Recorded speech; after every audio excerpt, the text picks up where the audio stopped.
नमो नमः। नमः संस्कृताय।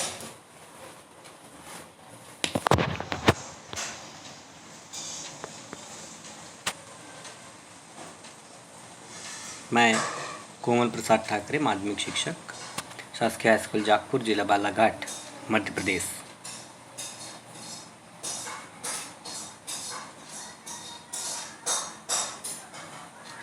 बच्चों, आज हम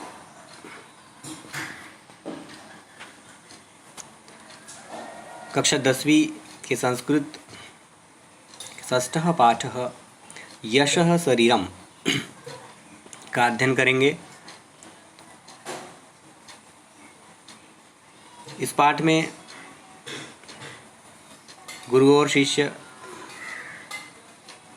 की योग्यता के बारे में बताया गया है। देखते हैं पाठ में, पहले सारांश को देखते हैं, उसके बाद फिर पाठ के गद्यांश का अध्ययन करेंगे। एक कथा के माध्यम से प्रस्तुत किया गया है। संसारे बहवः जनाः जन्म गृह्णन्ति किन्तु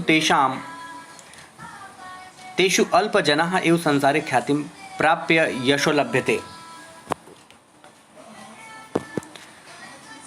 संसार में बहुत से लोग जन्म ग्रहण करते हैं, किंतु तेषु यानी उनमें अल्पजनाः बहुत कम लोग एव यानी ही एक अव्यय होता है एव संसार में ख्यातिम प्राप्य यशो लभ्यते, ख्याति प्राप्त करके यश को प्राप्त करते हैं।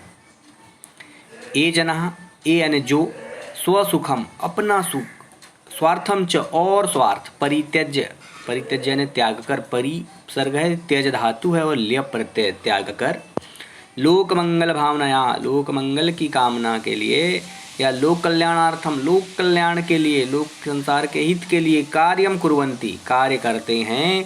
ते एव यशः शरीरेण जीवन्ति, वे ही मनुष्य यश रूपी शरीर से जीवित रहते हैं। ये स्वार्थ मात्रम चिंतयति, और जो केवल अपना स्वार्थ का सोचते हैं, केवल अपना ही सोचते हैं, ते तु जीवंतो अपि मृता एव तिष्ठन्ति, वो तो जीते हुए भी मृतायो मतलब मरे हुए के समान होते हैं। तो इसी भावना को, अस्य भावनायाः विकासाय, इसी भावना के विकास के लिए, बालावबोधनाय च, और बच्चों के ज्ञान के लिए संकलित कथा अत्र प्रस्तुयते, ये जो कथा है यहाँ पर ये प्रस्तुत की जा रही है। तो अब इस कथा के माध्यम से देखेंगे कि किस प्रकार की कथा है, और बहुत ही सुंदर कथा यहाँ पर प्रस्तुत की गई है। एक मार्कंडेय ऋषि के और उनके शिष्यों की कथा यहाँ पर प्रस्तुत की गई है।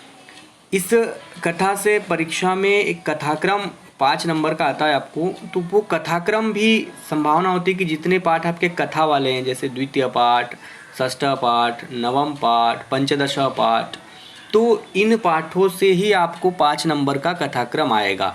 इसलिए भी इस कथा को याद रखना बहुत ज़रूरी है कि पहले क्या हुआ, उसके बाद क्या हुआ, उसके बाद क्या हुआ, और उसी को क्रम से जमाना है। तो ये बहुत ज़रूरी है आप लोगों के लिए। तो कथा को बहुत अच्छे से समझेंगे और पहले क्या हुआ, उसके बाद क्या हुआ, इस चीज़ को भी ध्यान रखेंगे। तो देखते हैं आगे पहला गद्यांश क्या है।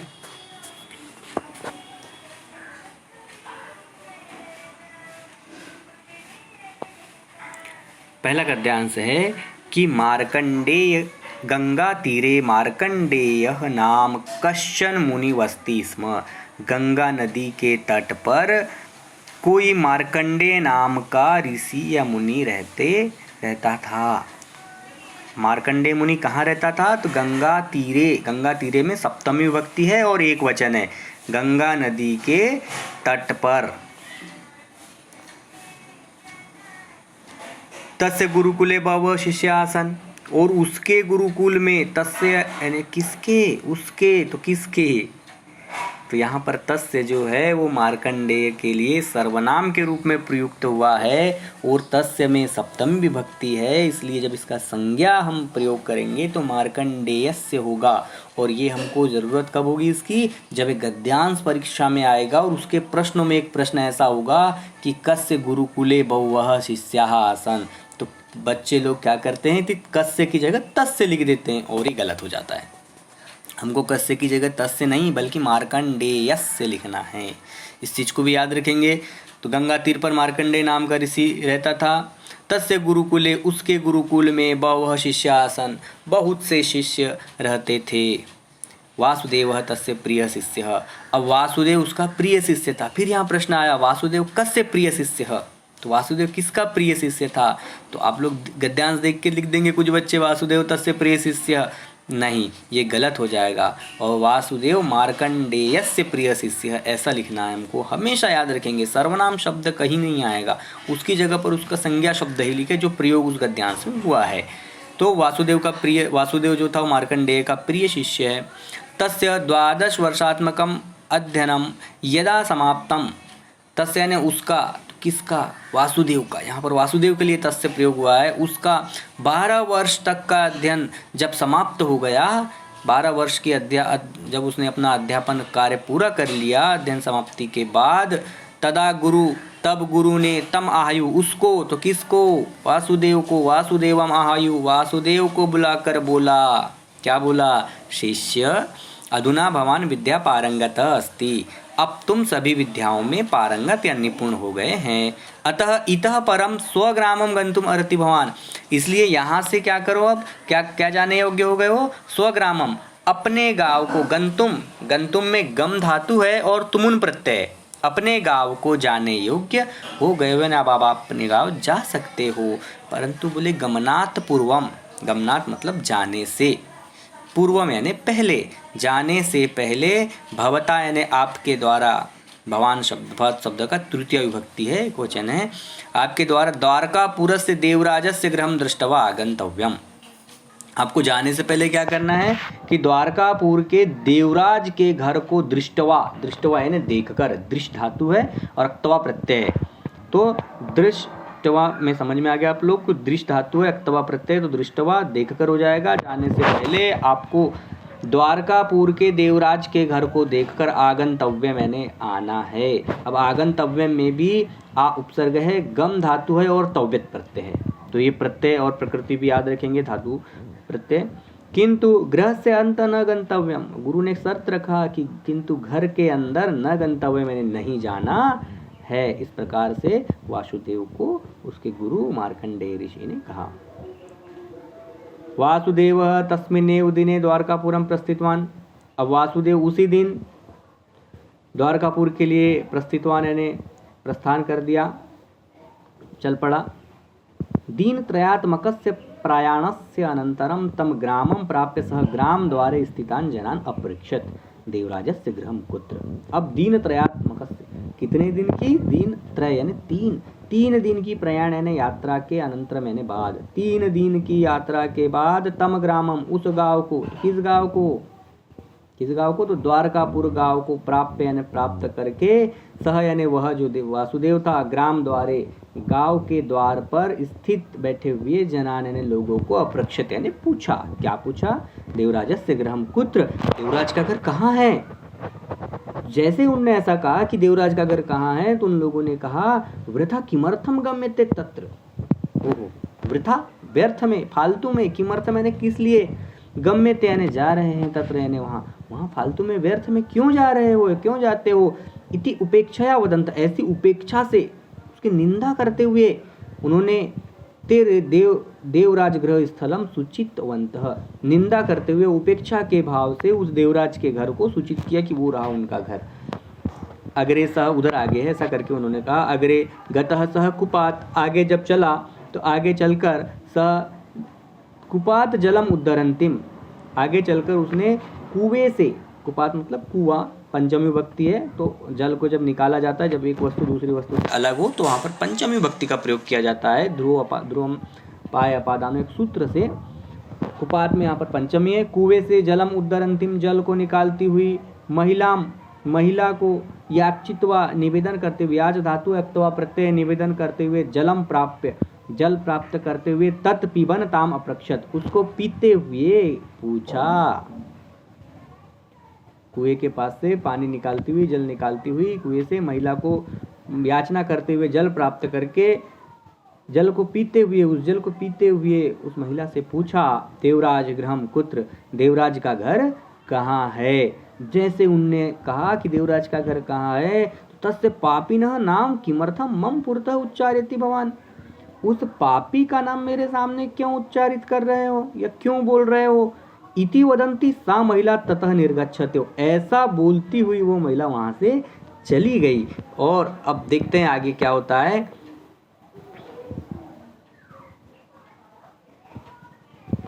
कश्चिदग्रे वासुदेवः किंचित देवालयम अपश्यत। अब जब कुछ और आगे गया तो वासुदेव ने किसी देवालय, मतलब मंदिर, देवधन आलय, देवालय दीर्घ स्वर संधि है, तो कुछ आगे जाते ही वासुदेव ने क्या देखा, कोई देवालय या मंदिर देखा। तत्र प्रसादत्वेन भोजन वितरणम प्रचलति स्म। अब वहाँ प्रसाद के रूप में, प्रसादत्वेन यानी प्रसाद के रूप में, भोजन वितरणम, भोजन का वितरण चल रहा था। नितराम बुभुक्षितः, अब बेचारा भूखा था 2-3 दिन से। नितराम बुभुक्षितः वासुदेव जनानां पंक्तौ उपाविशत, तो वो भी बहुत भूखा वासुदेव लोगों की पंक्ति के बीच में जाकर बैठ गया। भोजन के समय में स्वपार्श्वे, अपने पास में बैठे, उपविष्टवंतम यानी बैठे हुए, किंचित जनम, किसी व्यक्ति को अप्रक्षत यानी पूछ लिया, वासुदेव ने। तो खाना खाते समय या भोजन करते समय वासुदेव ने अपने पास में बैठे किसी व्यक्ति से पूछा, क्या पूछा, देवराज किम धनिकः, देवराज कौन सा धनिक है, कौन सा व्यापारी है, कौन सा सेठ है। इस प्रकार से उसने कहा। तदा सह पार्श्वस्थ जन, जैसे उसने पूछा तब वह पास में बैठा जो व्यक्ति था उसने कहा, धिक भवंतम, आपको धिक्कार है। धिक के साथ द्वितीय विभक्ति का प्रयोग होता है, उपपद विभक्ति कारक में हम देखेंगे। तो धिक इसलिए भगवान का यहाँ पर भवंतम हो गया है, आपको धिक्कार है। भोजन काले तस्य पापिनः नाम उच्चारति, भोजन के समय में तस्य पापिनः, उस पापी का नाम स्मारितम, याद कर रहे हो, उस पापी का नाम ले रहे हो। इति वदन भोजनम परित्यज्य उत्थित एव, और इस प्रकार से वो भोजन को त्याग कर वहां से उठ गया। एतद् दृष्ट्वा, यह देखकर, परिवेश का वासुदेवाय अन्नम पायसादिकम न परिष्टवन्तः, हो, यह देखकर जो परिवेश का यानी जो भोजन परोसने वाले थे, उन्होंने वासुदेव को अन्न, अनाज और पायसादिकम यानी खीर आदि परोसा ही नहीं। बोले इनने किसका नाम ले लिया, उस पापी का नाम ले लिया। इस प्रकार से अपूर्ण उदरः एव सह ततः उत्थितवान, और अपूर्ण यानी खाली, उदर यानी पेट, खाली पेट ही वह वहाँ से उठकर उठ गया और इस प्रकार से वहाँ से निकल पड़ा मंदिर से। दुरातेव देवराजस्य गृहं दृष्ट्वा प्रत्यागतः, अब वासुदेव ने दूर से ही देवराज के घर को देखा, दृष्टवा यानी देखकर, प्रत्यागत है ना वापस हो गया। दृष्ट धातु कत्वा प्रत्यय, प्रतिदन आगतः, प्रतिदन आधन गम धन उक्त प्रत्यय, यहाँ पर प्रत्यागतः, तो दूर से ही देवराज के घर को देखकर वापस हो गया। सह दीनद्वयस्य अनंतरम गुरुकुलम प्राप्तवान, और 2 दिन के अंतर के बाद या 2 दिन के बाद वो गुरुकुल को आ गया। अब 2 दिन में गुरुकुल को आ गया 3 दिन में था, तो पूछते पूछते गया था, इसलिए 3 दिन लगे, आने में 2 दिन लगे क्योंकि उसको रास्ता पता था।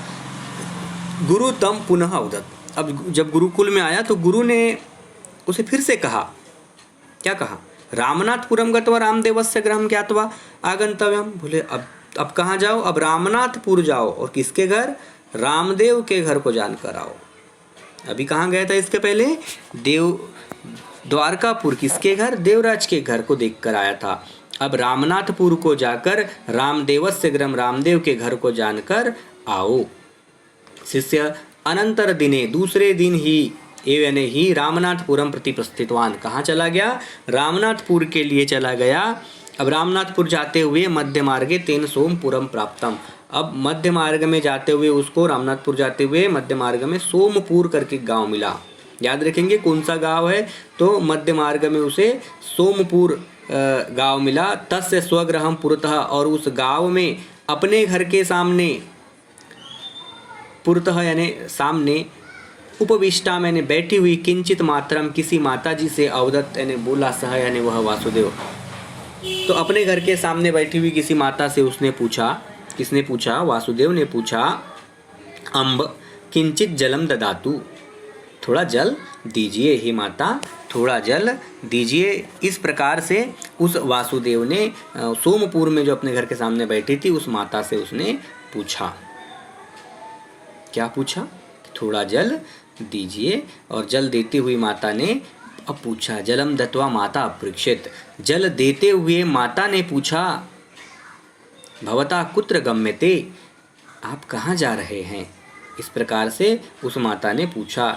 तब उनने कहा, रामदेवस्य गृहं प्रति इति वासुदेवः अवदत्, कहाँ जा रहा हूँ? मैं रामदेव के घर जा रहा हूँ, ऐसा बोला वासुदेव। वासुदेव ने बोला कि माता मैं रामदेव के घर को जा रहा हूँ।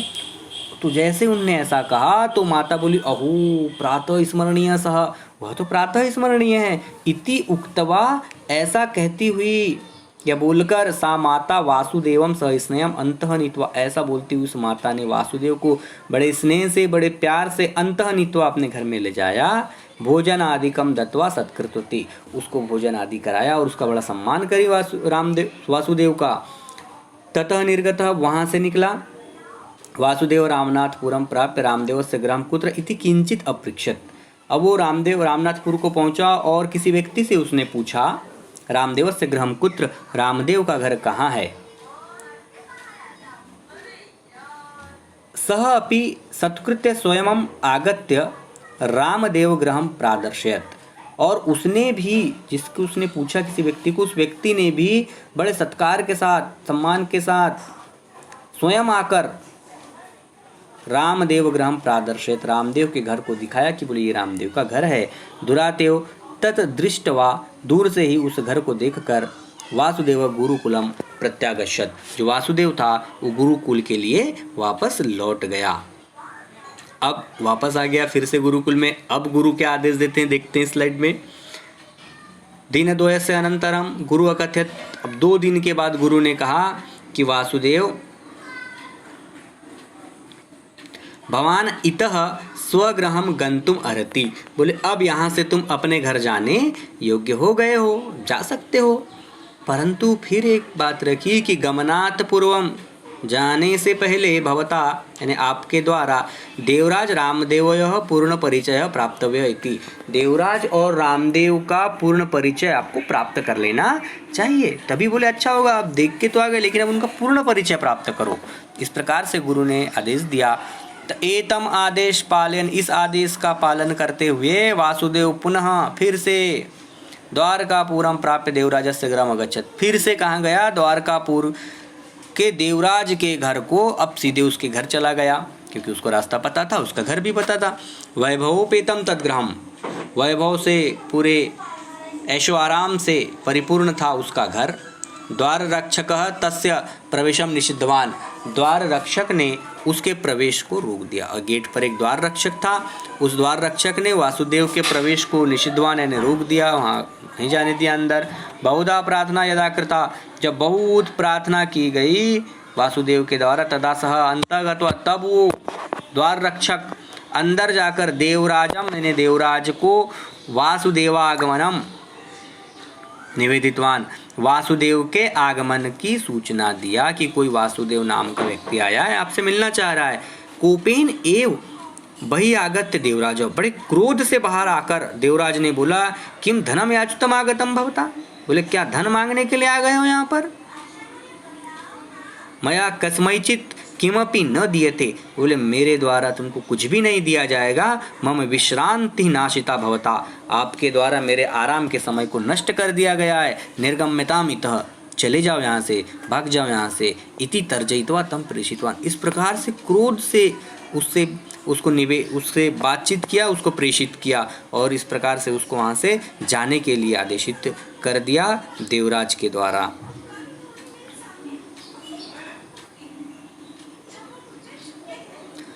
अब क्या होता है कि फिर ततः यानी फिर वासुदेव रामनाथपुरम प्राप्त रामदेवस्य गृहम् अगच्छत्, अब कहाँ गया वो? रामनाथपुर को प्राप्त करके सीधे रामदेव के घर को चला गया। पर्णै निर्मितम प्राचीनम तत् गृहम्, पत्तों से निर्मित था उसका घर और प्राचीन था। कैसा था? पत्तों से निर्मित और वह प्राचीन घर था। कश्चन युवक तम सादरम स्वागतीकृत्य पानीय भोजन आदि भी तम शतकृत्य विश्रांत्यार्थम व्यवस्था अकरोत्। अब किसी युवक ने कश्चन कहदंचन विसर्ग संधि होगा यहाँ पर, कसधन चन भी हो सकता है, व्यंजन संधि होगा। किसी युवक ने उसको सादर के साथ उसका स्वागत स्वीकार करके पानी, भोजन यानी जल और भोजन आदि देकर तम कृत्य उसका सत्कार किया। विश्रांत्यर्थम, और विश्राम करने के लिए व्यवस्था करो, यानी उसकी व्यवस्था किया। विश्रांते अनंतरम, जब वासुदेव ने विश्राम कर लिया, विश्राम के बाद सह यानी उस युवक ने अहम रामदेवस्य पुत्रः इति स्वपरिचय मुक्तवा, मैं रामदेव का पुत्र हूँ ऐसा अपना परिचय कहते हुए आगमन कारणम अप्रक्षत, आने का कारण पूछा।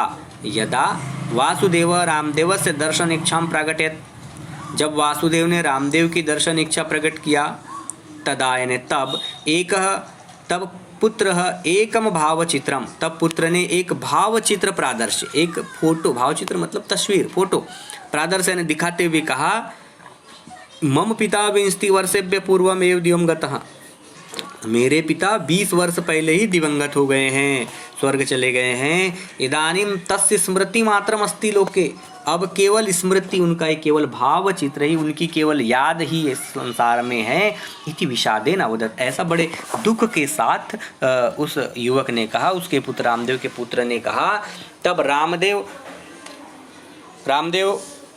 ग्राम से विकास है, ग्राम के विकास के लिए रामदेव ने क्या क्या किया था बता रहा है उसका पुत्र। रामदेव ने गांव के विकास के लिए देवालय बनाया, देवधनालय देवालय, चिकित्साधनालय चिकित्सालय, विद्याधनालय विद्यालय, ग्रंथधनालय ग्रंथालय, सभी में दीर्घ स्वर संधि है। तो देवालय ने मंदिर बनाया, चिकित्सालय मतलब हॉस्पिटल अस्पताल बनाया, विद्यालय बनाया, ग्रंथालय लाइब्रेरी बनाया, धर्मशाला बनाया, उद्यान बनाया, यानी कारितवन बहुत सारे कार्य किया। तत्सर्वम अपश्यत वासुदेव, उन सब को वासुदेव ने देखा। ग्रामे सर्वे रामदेवम स गौरव स्मरन्ति स्म, गांव में सभी लोग रामदेव को बड़े गौरव के साथ याद करते थे।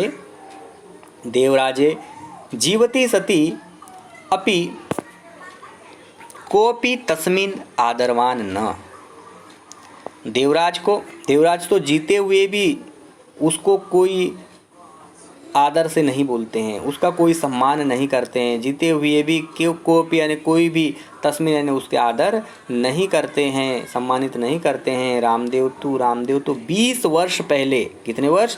20 वर्ष पहले, पूर्वमेव दिवंगत, 20 वर्ष पहले ही दिवंगत हो गए हैं। फिर भी